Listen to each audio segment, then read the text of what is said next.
The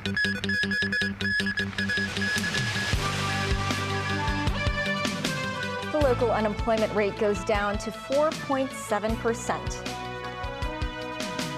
42% of this year's DSE exam takers obtain grades that meet local universities' admission requirements. And operations at London Luton Airport and train services disrupted as temperatures soar across the UK.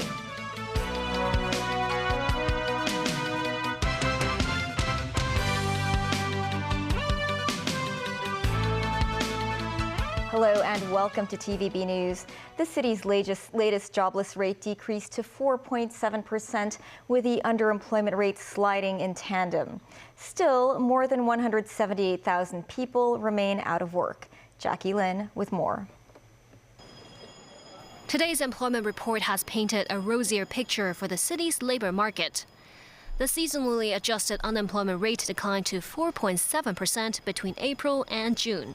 That's a 0.4 percentage point drop from the previous period between March and May. That translates to around 12,800 more Hong Kongers having secured a job, bringing the number of unemployed people to 178,600.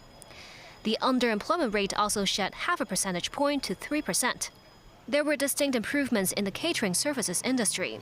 Its jobless rate dropped 2.4 percentage points to 8.6%. With social distancing measures easing, more job opportunities could be seen in the catering industry. But that's little help to renovation workers. The sector has consistently reported a jobless rate of more than 10%. Industry representatives attribute their woes to border restrictions that have hamstrung the city's economic prospects. Looking ahead, economics professor Thomas Yun is optimistic the jobless rate will continue to improve. That's despite the government trimming this year's GDP growth forecast to between 1% and 2% from around 3%. The employment rate is already quite high in Hong Kong. You can see that normally we should have around 3 to 4%. So even though the economic growth rate is reducing, personally, I think that the unemployment rate will still be reducing. Professor Yun added more stable COVID policies as well as the consumption voucher and unemployment support schemes will also help buoy the labor market in the near term. That's in line with the outlook from Secretary for Labor and Welfare Chris Sun. But Sun said the extent of improvement hinges on the pandemic situation and global financial conditions as well. Jackie Lin, TVB News. Results of this year's Diploma of Secondary Education examination will be out tomorrow. According to the Hong Kong Examinations and Assessment Authority, some 17,000 candidates will meet local universities' general entrance requirements for undergraduate degree programs. Sharon Tang has more. For the third consecutive year, the Hong Kong Diploma of Secondary Education examination was held amid the pandemic. Are things pretty much the same this year? According to the Hong Kong Examinations and Assessment Authority, out of the 41,000 day school candidates, more than 17,000 or 42% of the total have achieved levels 3, 3, 2, 2, 2 in 4 core subjects and 1 elective. That's more or less the same as last year in terms of the percentage of candidates who meet local universities' minimum requirements for admission to undergraduate degree programs. Out of the 4 core subjects, 60% of the exam takers have achieved level 3 or above in Chinese language. As for the subject of English language, 53% of the candidates have obtained level 3 or above. Similar to last year, over 80% of the candidates have obtained level 2 or above in mathematics and liberal studies. With the drop in the number of candidates, the Examinations and Assessment Authority said admissions to universities this year could be less competitive than before.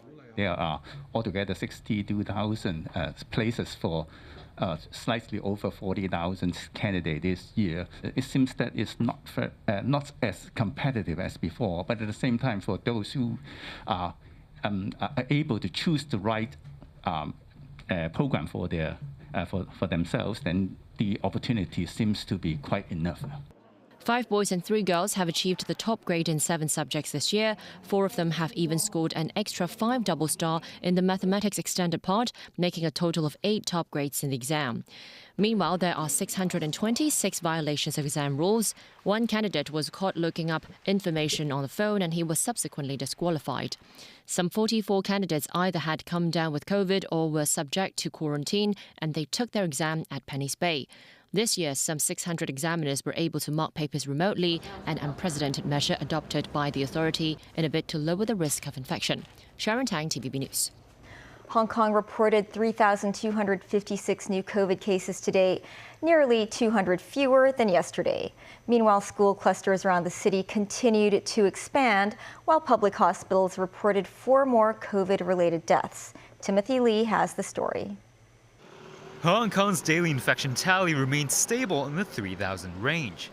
While the city's schools have yet to escape from the threat of an epidemic, as they reported 498 infections today. Among the cases were 4 students of the 3B class in Ma Wan's Church of Christ in China KY Primary School. Kwai Chung's Church of Christ in China Chun Yun College and Hung Shui Q's Ho Dao College reported 3 infected students each. The remaining schools saw an additional 1 to 2 cases respectively. Meanwhile, more classes in Tai Po Sun Fong Chung Primary School and Sha Tin's SKH Holy Spirit Primary School have been affected. Both schools had previously suspended classes due to COVID. We have some 700,000 pupils and teachers, comprising 660,000 students and 100,000 teachers getting tested every day. That's 10% of the total population. So the number of confirmed cases, standing at 300, 400 cases a day, is in proportion with the total tally, population-wise. 3 of the city's elderly care homes also saw 1 infection each. Meanwhile, the male general ward cluster of the North District Hospital added a 72-year-old male patient today, bringing its total infection tally up to 11. Hong Kong's public hospitals also reported another 4 COVID-related deaths, with the deceased aged between 90 and 99. One was a 92-year-old female patient who had received a single COVID vaccine dose. The patient suffered from a heart condition, and it is believed that she had been infected with the virus for the 2nd time. Timothy Lee, TVB News. Macau registered 10 new COVID cases, the enclave's lowest figure since the middle of last month. So far, 1,765 residents have been infected in this pandemic wave. Among the latest infections, 7 of them were found in strictly controlled areas, while 3 others were identified in the community. Macau authorities aim to reach COVID zero as soon as possible and will enter a consolidation period starting Saturday. That means certain restrictions on people's daily lives and economic activities will still remain in place. Some residents are confident the enclave can reach zero infections soon, saying most of the people there are self-disciplined and are staying home most of the time. The mainland reported 700 new coronavirus infections. Guangxi registered 243 cases, most of them identified in the city of Beihai. Municipal authorities say the latest wave was caused by the BA.2.3 mutant strain, which has a high transmission rate.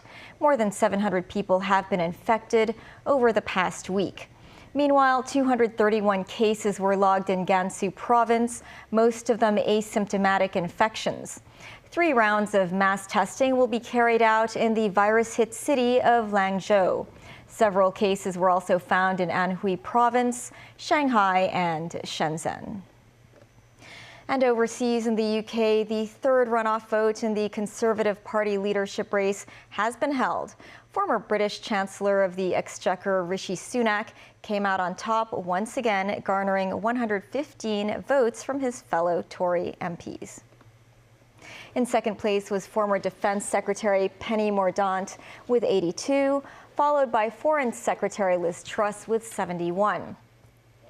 Former Equalities Minister Kemi Badenoch came fourth with 58 votes, narrowly avoiding elimination.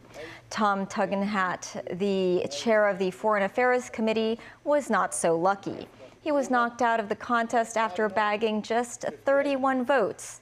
Conservative lawmakers will whittle down the field to the final two this week, holding ballots which eliminate the candidate with the fewest votes each time.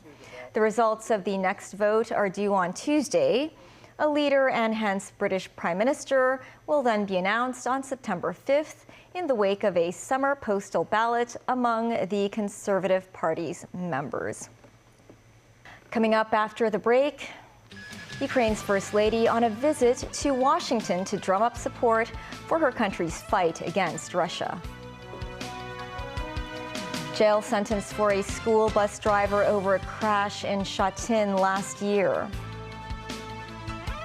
And a Pakistani warship visits Hong Kong after joint drills with the Chinese Navy.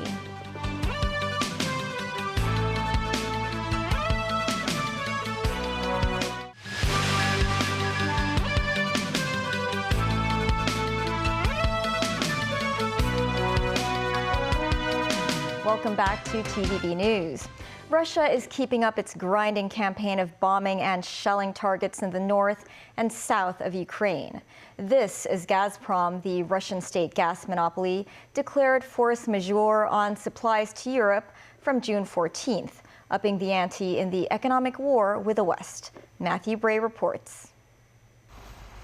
New footage of a Russian missile strike in Odessa, the Black Sea port crucial to Ukraine grain exports. What the target was here is not known. A regional spokesman said houses were destroyed and 4 people injured.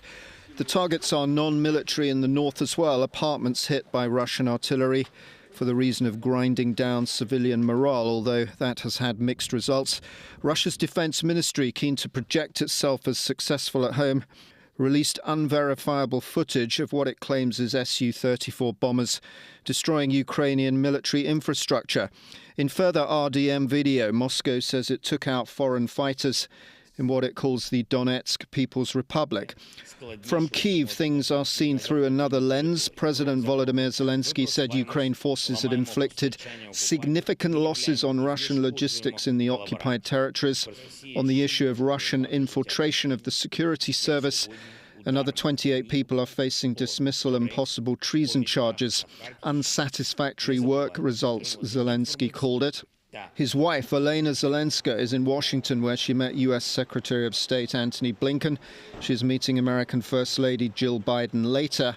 State Department spokesman Ned Price said Blinken had assured her of U.S. commitment to Ukraine. Meanwhile, Russia's Gazprom declared force majeure on gas supplies to Europe. The letter, retroactively dated to June the 14th, means Russia may keep the Nord Stream 1 pipeline mothballed in retaliation for sanctions. Force majeure excuses parties from legal obligations under extreme circumstances. The energy crisis risks throwing Europe into a recession. Matthew Bray, TVB News. Russian President Vladimir Putin is in Iran for a summit with Iranian and Turkish counterparts. The meeting is said to be largely about Syria. The talks are expected to focus on reducing violence in Syria between opposing sides, as well as discussing a deal about resuming Black Sea grain exports. Putin is seeking to improve ties with Tehran, a fellow target of Western sanctions. But perhaps more crucially, it gives him a window of one-on-one talks with Turkish President Recep Tayyip Erdogan. Erdogan has sought to help broker peace talks on a peaceful settlement of the Russian-Ukraine war. Turkey, a NATO member, found itself on opposite sides from Russia in conflicts in Azerbaijan, Libya, and Syria. But Ankara has not imposed sanctions on Moscow over its invasion of Ukraine. Hot air ballooning in the Egyptian city of Luxor has been suspended after 2 tourists were slightly injured during a ride on Monday. According to Egyptian authorities, the balloon with 28 tourists drifted off course but eventually landed with a bump. It is not clear how the tourists were injured, but the statement said the balloon had veered off course at an altitude of 60 meters. Footage shows people rushing to help the tourists as it landed in an open space. Hot air balloon accidents are not unheard of in Egypt. In 2013, a balloon crashed near Luxor, killing 19 people. 9 of the victims were from Hong Kong. Meantime, this afternoon, a Chinese-made Pakistani warship anchored at sea off Hong Kong's Stonecutters Island.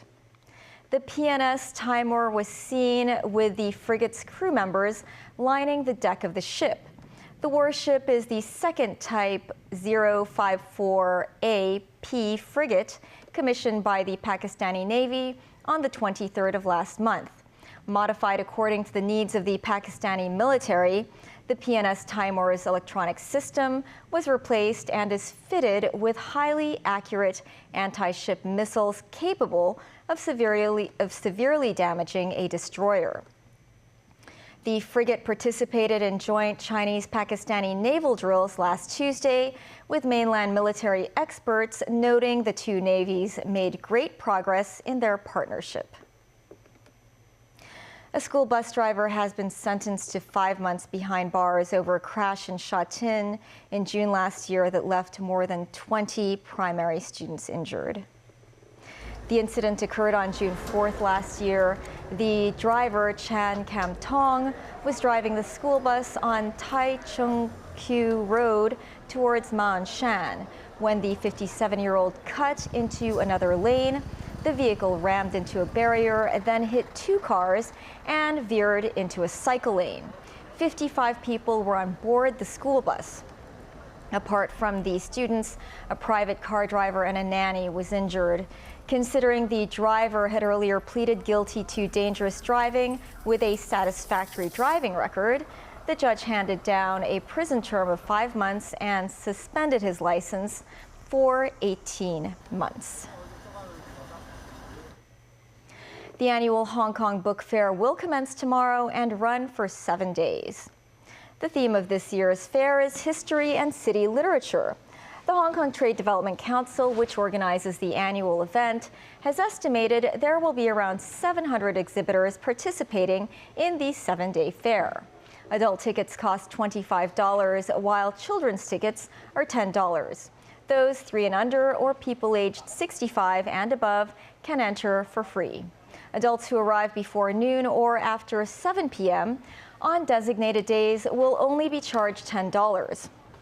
To enter the premises, ticket payments must be made via Octopus card, and visitors must provide their vaccination passes. That is the news. Thanks for joining us. Good night.